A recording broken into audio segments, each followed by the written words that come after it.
రక్షించబడ్డ. We must be very careful. గట్టిగా చెప్పట్లు కదా. Because you are a born again believer, you are an anointed one, because you are washed with the blood of Jesus. గట్టిగా చెప్పట్లు కదా.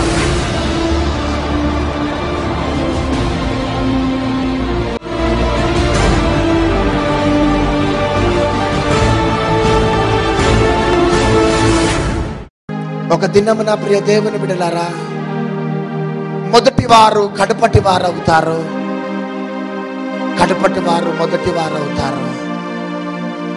ఒకటి చెప్తున్నా నాన్న, మనం ఏదైనా దూరం చేసుకున్నాం కానీ పరలోకం మన నుండి దూరం కావద్దు. చప్పట్లు కొడదాం. ఏం లాభం చెప్పండి? ఇంత బ్రతికి ఇంటి వెనకాల చచ్చిపోయినట్టు అవుతుంది. అందుకనే హెబ్రీలోకి రాసిన పత్రిక 12వ అధ్యాయం 15వ వచనం నుంచి ప్లీజ్. మీలో ఎవడైనను దేవుని కృపను పొందకుండా తప్పిపోవునేమో అనియు, చేదైన వేరు ఏదైనను మొలచి, ఏంటిదట? చేదైన వేరు ఏదైనా మొలచి కలవరపరచు వలన అనేకులు అపవిత్రులైపోవుదురేమో అనియు, ఒక పూట కూటి కొరకు తన జ్యేష్ఠత్వపు హక్కును అమ్మి వేసిన ఏశావు వంటి భ్రష్టుడైనను వ్యభిచారి అయినను ఉండునేమో అనియు జాగ్రత్తగా చూచుకొనుడి. హల్లెలూయా. దేవుని బిడ్డలారా చూడండి, దేవుని యొక్క కృపకి మీరు దూరం అవుతారేమో, ఏదైనా చేదైన వేరు నీలో ఎంటర్ అవుతుందేమో అని పౌలు బాధపడుతున్నాడు.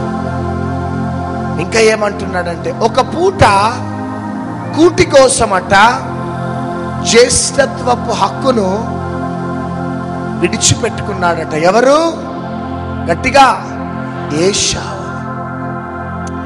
జ్యేష్ఠత్వపు హక్కు అంటే అది చాలా విలువైనది. అది కానీ ఈ ఏశావు ఒక పూట భోజనం కోసమట జ్యేష్ఠత్వపు హక్కును సైతం విడిచిపెట్టుకున్నాడట. అలాంటి భ్రష్టులు, వ్యభిచారులు ఎవరైనా ఉన్నారా అంటున్నాడు. దేవుని బిడ్డలారా, మనం ఎవరమంటే జ్యేష్ఠుల సంఘానికి చెందిన వారం. గట్టిగా చప్పట్లు కొడదాం. మనమందరము జ్యేష్ఠుల గుంపులోకి పరలోకములో మనం ఎంటర్ అవుతాం. అయితే ఈ ఏశావట జ్యేష్ఠత్వపు హక్కును జస్ట్ 1 మీల్ కోసం విడిచిపెట్టుకున్నాడట. ఈ జ్యేష్ఠత్వపు అనే ప్లేస్ లో క్రిస్టియన్ అనే మాట పెట్టుకోండి. దేవుని బిడ్డ, సహోదరుడా, సహోదరి, కొంతమంది దేవుని బిడ్డలుగా ముందుకు సాగుతూ ఈ యొక్క ఏశావు చేసిన పొరపాట్లు చేస్తూ ఉంటారు. మరి ఒకసారి చెప్తున్నా, క్రిస్టియన్స్ అంటే ఎవరంటే పరిశుద్ధులు. గట్టిగా చప్పట్లు కొడదాం. క్రీస్తు రక్తములో, అమూల్యమైన నిష్కలంకమైన రక్తములో కడగబడిన వారు క్రైస్తవులు. నీవు పరిశుద్ధ రక్తములో కడగబడిన క్రైస్తవుడవైన నీవు ఒక పూట భోజనము కోసం ఎక్కడైనా పొరపాటు చేస్తున్నావా సహోదరుడా, సహోదరి? ఈ ఏశావు ఏం చేసిందంటే పూట భోజనం కోసం, కూటి కోసము తన యొక్క ఆ గ్లోరియస్ అనాయింటింగ్ ని దూరం చేసుకున్నాడు. జాగ్రత్త, ఎవరైనా కావచ్చు సహోదరి, సహోదరుడా, నిజంగా చెప్పండి, ఈరోజు యేసయ్య నాతో మాట్లాడుతున్నాడు అన్న వారు కూడా చేయి పైకెత్తండి. హల్లెలూయా. పిన్ టు పిన్ దేవుడు లెక్కలోకి తీసుకుంటాడు. నాన్న, నువ్వు ఆటో ఎక్కుతావు, దిగుతావు, ఆటో డ్రైవర్ని 1 రూపీ ఇచ్చేది 2 రూపీస్ ఇచ్చిండే అనుకోండి, బాబు దయచేసి నాకు 2 రూపాయలు రావాలన్నానా, 1 రూపీ తీసుకో అని ఇచ్చేసాను. గట్టిగా చప్పట్లు కొడదాం. ఒకవేళ నీ పిల్లల స్కూల్ ఫీజు కోసం 2000 ఫీజు కోసం ప్రార్థన చేస్తూ ఉన్నావు. ప్రార్థన చేస్తుండే టైంలో మోండా మార్కెట్కి కూరగాయల కోసం పోతావు. ఏ మార్కెట్ చెప్పాలా? మోండా మార్కెట్కి కూరగాయలకు పోగానే సడన్గా అక్కడ ఒక పర్సు దొరుకుతుంది. నీకు ఏం దొరుకుతుంది? పర్సు దొరకగానే తీస్తావు, దాంట్లో 4000 ఉంటాయి. చప్పట్లు కొడదాం. 4000 దొరకగానే, ప్రభువా నా పిల్లల ఫీజు కోసము నేను 2000 కోసం ప్రార్థన చేసిన ప్రభువా, నువ్వెంత ప్రేమ కలిగిన దేవుడు, 4000 ఇచ్చినావు ప్రభువా అనకు దయచేసి. అందరు అనుకుంటున్నారు అబ్బా ఏదో మంచిగా చెప్పబోతున్నాడు అనుకుంటున్నారు. 4000 ఇచ్చినావు ప్రభువా అని దయచేసి అనకు. నా ప్రార్థన దేవుడు ఆలకించి ఈ పర్సు ద్వారా సహాయం చేసిండు అనకు.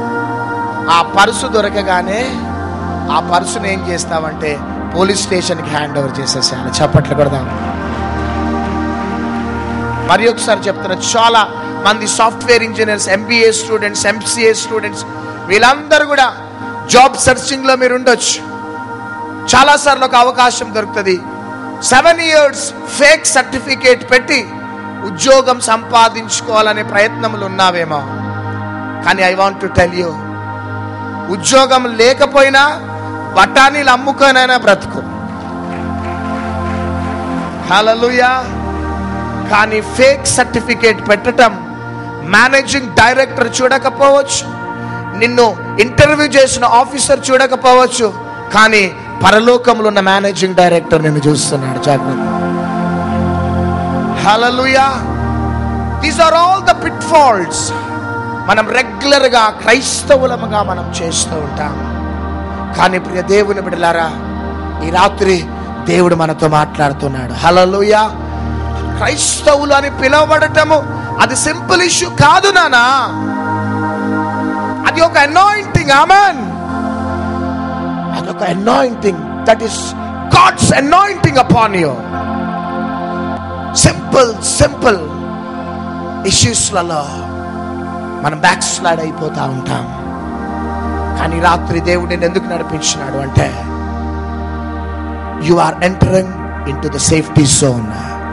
చెప్పట్లు కదా. హల్లెలూయా. రోడ్డు మీద వెళ్తూ ఉంటావు, సడన్ గా రోడ్డు మీద ఫ్లెక్స్లు, అడ్వర్టైజర్లలో భయంకరమైన దృశ్యాలు కనబడతా ఉంటాయి. కండ్లు మూసుకో బిడ్డ, అంతే.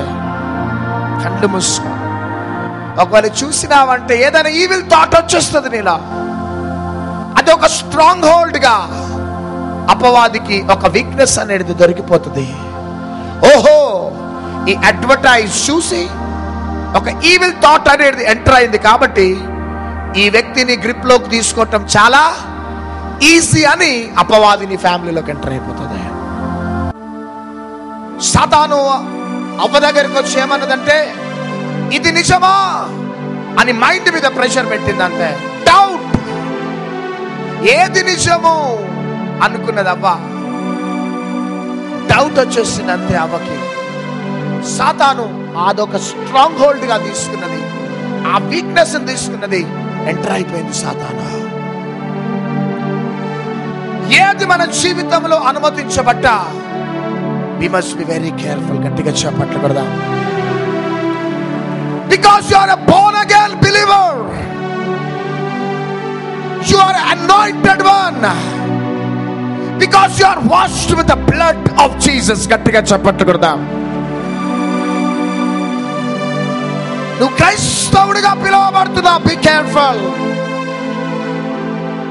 ఉద్యోగస్తులు ఎట్లనైనా ఉంటాయి, నీ కొలీగ్స్ ఎట్లనైనా ఉంటాయి, నీ మేనేజర్ ఎట్లనైనా ఉంటాయి, నీ రిలేటివ్స్ వారి లైఫ్ స్టైల్ ఎట్లనైనా ఉండనే, బీ ఇన్ యువర్ కంట్రోల్. పరిశుద్ధంగా బ్రతుకు. హల్లెలూయా, హల్లెలూయా. నీ భర్త ఈ రోజు దాకా మారు మనసు లేదా, భయంకరంగా తాగుడికి అలవాటైపోయి బ్రతుకుతున్నాడా, భరించు అంతే. భరించు భార్యగా. భయంకరంగా తాగి చిత్రవద చేస్తున్నాడా, భరించు. నీ భర్త చేతిలోనే చనిపో, అంతే. ఆమెన్. ఎంతమంది అంగీకరిస్తున్నారు దానికి? హల్లెలూయా. కానీ పుట్టింటికి వెళ్ళిపోకో, డివోర్స్ కి అప్లై చేసుకోకో. అది నా యేసయ్య బైబిల్లో చెప్పటం లేదు. గట్టిగా చెప్పట్లు కొడదాం. నా యేసయ్య ఏమంటున్నాడంటే, ఎంత భయంకరమైన మూర్ఖుడైనా భరించాలి, అంతే. లేడీస్ భరించు, అంతే. ఎట్లా సంపాదిస్తావంటే, ప్రేమతోనే నీ భర్తని సంపాదించుకోవాలి. గట్టిగా చెప్పట్లు కొడదాం. ప్రేమతో, ప్రార్థనతో సంపాదించు, అంతే. కానీ divorce is illegal for the church. Divorce is not the will of God. దేవునికి సంబంధించింది కాదు డివోర్స్. జాగ్రత్త. ఈరోజు దాకా క్రైస్తవుడిగా ఆ లైఫ్ స్టైల్ లేకుంటే ఈరోజు నీ మనస్సును మార్చుకో. గట్టిగా చెప్పట్లు కొడదాం.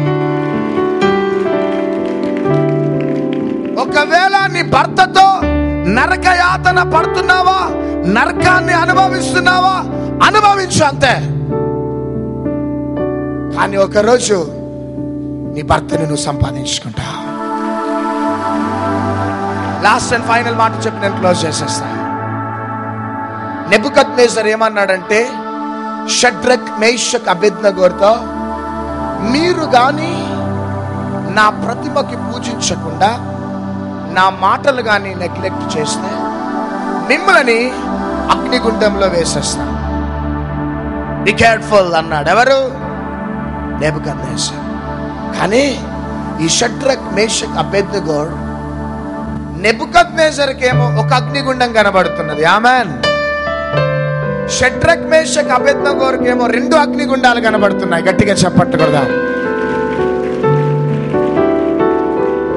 ఒక అగ్నిగుండం ఏమో టెంపరవరీ అగ్నిగుండం, ఒక అగ్నిగుండం ఏమో పర్మనెంట్ అగ్నిగుండం. గట్టిగా చెప్పట్టు కొడదాం.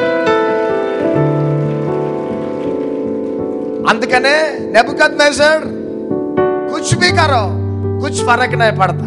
ఆమెన్. ఏమైనా చేసుకో. ఎందుకంటే ఈ టెంపరవరీ అగ్నిగుండంలో ఒక 10 నిమిషాలలో కాలిపోతాం, బూడిదైపోతాం. కానీ పర్మనెంట్ అగ్నిగుండంలో నుంచి తప్పించబడతాం. కోట్ల సంవత్సరాలు ఆ పర్మనెంట్ అగ్నిగుండం నరకం ఉన్నది. ఒకవేళ నెబుకద్నెజర్కి భయపడి, అమ్మో ఓకే నువ్వు చెప్పినట్లు మేము చేస్తాము అంటే, ఇక్కడ టెంపరవరీ అగ్నిగుండంలో నుంచి తప్పించబడతారు. కానీ కొన్ని కోట్ల సంవత్సరాలు ఈ అగ్నిగుండం పర్మనెంట్ అగ్నిగుండం. మనకి భర్త నుంచి ఒకవేళ నరకం అనుభవిస్తున్నావా, అది టెంపరవరీ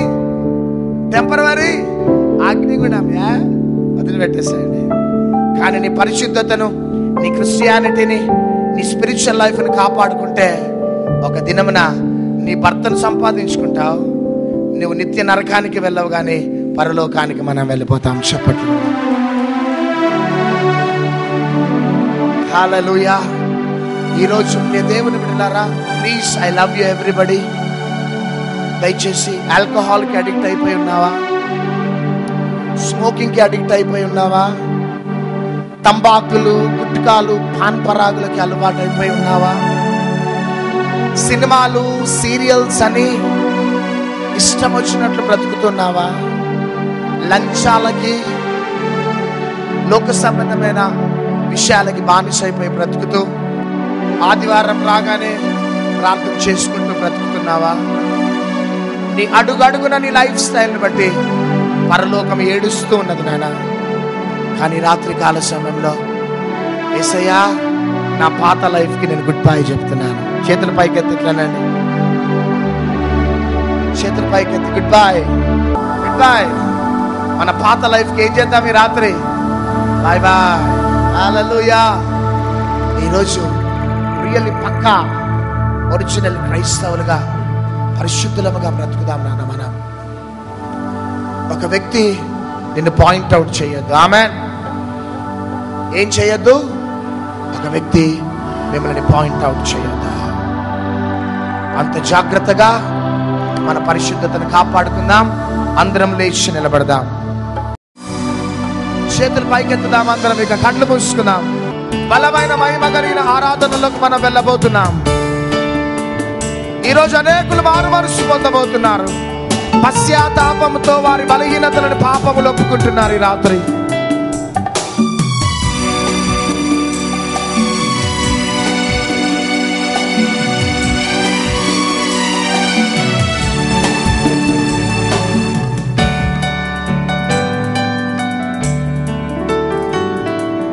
పలుమారు వైదొలగినాను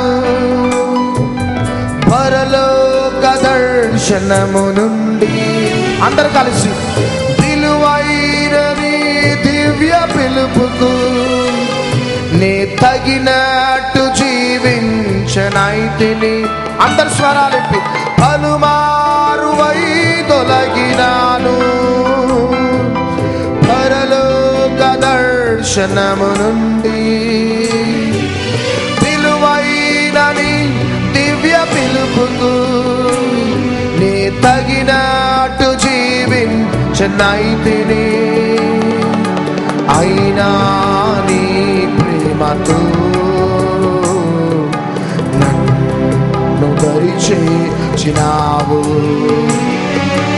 అందుకే గైకొనుము దేవా ఈ నా శేష జీవితం.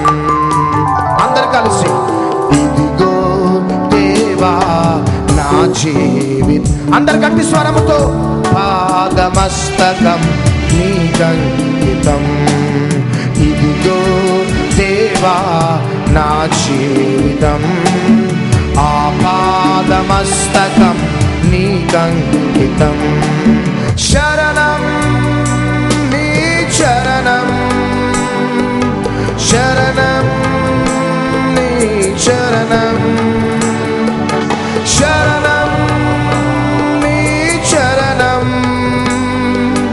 శరణం నీ శరణం. ఇదిగో దేవా నా జీవితం. ఆ పాదమస్తకం నీకంకితం. ఇదిగో దేవా నా జీవితం. ఆ పాదమస్తకం నీకంకితం. యేసయ్యా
పైకెత్తి అందరూ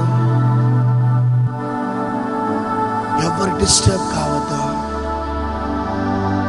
ఒక క్రైస్తవుడిగా బ్రతుకుతూ, దేవుని బిడ్డగా బ్రతుకుతూ, ఆయా రీతులుగా పొరపాటు చేస్తూ నువ్వు ముందుకు సాగుతున్నావేమో. ఇంకా క్రీస్తుని సొంత రక్షకునిగా అంగీకరించిన వారు ఒకవేళ ఈ ప్రోగ్రాం చూస్తున్నా, యేసుక్రీస్తు అందరికీ ప్రభు, నీ బలహీనతలని పాపాలను క్షమించి నిన్ను తన బిడ్డగా స్వీకరించాలనుకుంటున్నాడు. నాతో పాటు ఈ మాటలు చెప్పండి. యేసుక్రీస్తు ప్రభువా, నీవు లోకరక్షకుడవని నేను నమ్ముచున్నాను. కల్వరి శిలువలో రక్తం కార్చినావని నేను నమ్ముచున్నాను. నీ రక్తం ద్వారా నా పాపాలు, సర్వమానవాళి పాపాలు కడగబడ్డాయని నేను నమ్ముచున్నాను. నీవు చనిపోయి పాతి పెట్టబడి మూడవ దినమున మరణమును జయించి లేచినావని, పరలోక రాజ్యం ఆరోహణమైనావని, మరలా రాబోతున్నావని నేను నమ్ముచున్నాను. తండ్రి, నేను తెలిసి తెలవక చేసిన ప్రతి పాపములను దయతో క్షమించి నన్ను నీ బిడ్డగా స్వీకరించుము. నా హృదయంలోకి రమ్ము, నాకు దేవుడిగా ఉంటుము. యేసుక్రీస్తు నామములో నా పాపాలను క్షమించినందుకు వందనాలు. యేసుక్రీస్తు నామములో అడిగి వేడుకొంచున్నాము తండ్రి. Amen, amen, amen.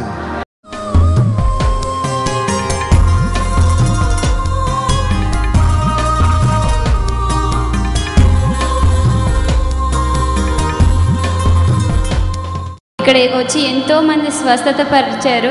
ప్రభువా, మీ చిత్తమైతే మా నాన్నమ్మకు కూడా స్వస్థత కలగాలి, ఇక్కడ నేను సాక్ష్యం చెప్పుకోవాలని ఇక్కడి నుంచి వెళ్ళేటప్పుడు ప్రేయర్ హ్యాండ్ కర్చీఫ్ తీసుకొని వెళ్ళి మంగళవారము ఈ 2 రోజులు ప్రేయర్ హ్యాండ్ కర్చీఫ్ పెట్టాను. నేను బుధవారం రోజు డాక్టర్స్ వచ్చి అక్కర్లేదమ్మా, ఇక్కడ ఆపరేషన్ చేయక్కర్లేదు, ఆమెకి మేము ట్యాబ్లెట్స్ ఇస్తాము, అది వాడితే తగ్గిపోతుందని చెప్పారు. దేవుడు స్వస్థత పరిచాడు. దేవుని నామంకి వందనాలు కలుగును గాక. వందనాలు చెల్లిస్తూ మీకు అందరికీ కూడా వందనాలు చెల్లిస్తున్నాను. జీవం గల దేవుని నామాన్ని ఈ దినం నేను సజీవురాలు లెక్కలో ఉన్నా అంటే కేవలం ఆయన కృప. సేవకుని ద్వారా ఆయన సెలవిచ్చిన ప్రకారంగా ఆయన చేతులు కాదు కానీ యేసయ్య చేతులే నా పైన ఉంచి అభిషేకం పొందినప్పుడు మరి నేను ఈ దినం సజీవురాలు లెక్కలో ఉండి ఇక్కడ నేను సాక్ష్యం వేయడానికి దేవుడు కృప చూపించినందుకు ఆయనకు వేలాది వేలాది వందనాలు చెల్లిస్తాను. ఈ యాక్సిడెంట్ భయంకరంగా 24న జరిగిందనమాట. మేము ప్రయాణమై వెళ్తున్నాము. ఎదురు నుంచి ఆ బిడ్డ బాగా తాగున్నట్టుండి వచ్చేసి బైక్తో మా బండికి యాక్సిడెంట్ చేసాడు. భయంకరమైన డ్యామేజ్ అయింది. కానీ మా కార్లో ఉన్న మా నలుగురికి ఏమి కాలేదు. దేవుని కృప. ఆ దినం కూడా సేవకుడు అభిషేకం తీసుకొని మరుసటి దినం నేను ప్రయాణమై వెళ్ళాను అనమాట. ఆయన అభిషేకమే నన్ను ఇంతవరకు కాపుదల నుంచి క్షేమం నుంచి నడిపించింది. మా పాపకు కూడా భయంకరమైన చెస్ట్ పెయిన్ నుంచి ఆమెకు అభిషేకం పెట్టిన హ్యాంకీ ప్లస్ బ్లెస్డ్ ఆయిల్ ద్వారా మేము ప్రార్థన చేసినప్పుడు భయంకరమైన స్థితి నుండి దేవుడు విడుదలిచ్చి మమ్మల్ని ఈ దినం ఆశీర్వదించేందుకు వందనాలు చెల్లిస్తున్నాను. యేసుక్రీస్తు నామమున శుభములు. మీకు అందరికీ వందనాలు చెల్లించుకుంటున్నాను. అయితే నేను ప్రైమ్ హాస్పిటల్లో జాబ్ చేస్తాను టెలికాలర్గా. అక్కడ నేను జాబ్ చేస్తుండగా నాకు తెలిసిన వ్యక్తి ఒక ఫ్రెండ్, ఆమె లింగంపల్లి నుంచి వచ్చి కిడ్నీస్ ఫెయిల్ అయిపోయినాయి, ఇంకా యూరిన్ 15 డేస్ నుంచి యూరిన్ లేదు, సిజరింగ్ చేశారు, సిజరింగ్ కూడా సక్సెస్ కాలేదు. అయితే నా దగ్గరికి వచ్చిన వాళ్ళ రెడ్డీస్ నా దగ్గరికి వచ్చారు ఏడుస్తుంటే, అంకుల్ నాకు తెలిసింది పరమవైద్యుడు, నాకు తెలిసిన పరమవైద్యుడిని దగ్గర నేను తీసుకెళ్తాను, నా పరమవైద్యుడి గురించి నేను చెప్తాను, వింటావా అని అడిగాను. అయితే యేసుక్రీస్తు చేసిన మేలును బట్టి ప్రతి మేలు ఆయనకు చెప్పాను. యేసుక్రీస్తు ఈ విధంగా అంకుల్, యేసుక్రీస్తు మన కోసం చనిపోయాడు, యేసుక్రీస్తు చనిపోయిన వారిని తిరిగి లేపాడు. అయితే నేను ప్రార్థన ప్రేరాయిలు ఉంది అని ఖర్చు ఉంది, ప్రార్థన పరంగా అవి నింపబడ్డాయి. అయితే ఆ ఖర్చు నేను ప్రేరాయిలు మీకు ఇస్తాను, అది వెళ్ళి అక్కడ పెట్టండి అని చెప్పాను. అయితే అక్కడ పెట్టిన తర్వాత నైట్కి పెట్టారు. మార్నింగ్ 15 డేస్ నుంచి యూరిన్ లేదు, మార్నింగ్ లేసే వరకు 1.5 లీటర్ యూరిన్ వచ్చేసింది. అంతేకాకుండా కిడ్నీస్ ఫెయిల్ అయిపోయినాయని ఆల్రెడీ రిపోర్ట్స్ వచ్చేసినాయి. అయితే డాక్టర్ కన్సల్టేషన్ ఎవరంటే డాక్టర్ సుధాకర్, నెఫ్రాలజిస్ట్. అయితే ఆయన వచ్చి చెకప్ చేస్తే డాక్టర్స్ చెప్పాడు కిడ్నీస్ ఏ ప్రాబ్లం లేదు, కిడ్నీ అన్ని నార్మల్ వచ్చేసినాయి, కిడ్నీ సక్సెస్ అని చెప్పారు. ఏమైంది బిడ్డ నీకు? మా డాడీ తాగి మా అత్తని మా నాయనమ్మని అందరినీ కొట్టి తిట్టిండు. తిట్టినాక అది కొన్ని రోజులు అయింది. అప్పుడు నేను ప్లేట్ చేసిన, అది ఆయిల్ పెట్టి కచ్చి పెట్టి ప్లేట్ చేసినాక నేను చర్చికి వచ్చినాక మారిండు. దేవుడికి వందనాలు, అంకుల్కి ఆంటీకి వందనాలు. చప్పట్లు కొడదాం. ఎప్పటి నుంచి తాగుతున్నాడు బిడ్డ? అది చిన్నప్పటి నుంచి చిన్నప్పటి నుంచి తాగుతున్నాడు. చూడండి పాప, చిన్నప్పటి నుంచి తన తండ్రి తాగుతూ ఉన్నాడట. అయితే ఈ బిడ్డ ఏం చేసిందంటే ఆ ప్రేయర్ ఆయిల్ తన డాడీకి అప్లై చేయటం బట్టి తన తండ్రి తాగటము మానేసినాడు. గట్టిగా చప్పట్లు కొడదాం. ఒకటి ప్రియ దేవుని బిడ్డలారా, క్యాన్సర్ వ్యాధి నుంచి స్వస్థత జరగచ్చు, ఎయిడ్స్ వ్యాధి నుంచి స్వస్థత జరగచ్చు, భయంకరమైన క్రానిక్ డిసీజెస్ నుంచి విడుదల కలగచ్చు. Those are all secondary. కానీ పరలోకము ఎప్పుడు సంతోషిస్తుందంటే ఒక పాపి మారినప్పుడే. గట్టిగా చప్పట్లు కొడదాం. ఒక పాపి భయంకరమైన వ్యసనాల నుంచి విడుదల చెంది క్రీస్తు యొక్క పాద సన్నిధికి వస్తే పరలోకంలో ఎంతో సంతోషం ఉంటుంది. కాబట్టి ఈ బిడ్డ తండ్రి జీవితంలో దేవుడు గొప్ప కార్యం చేసినందుకు చప్పట్లు కొడదాం.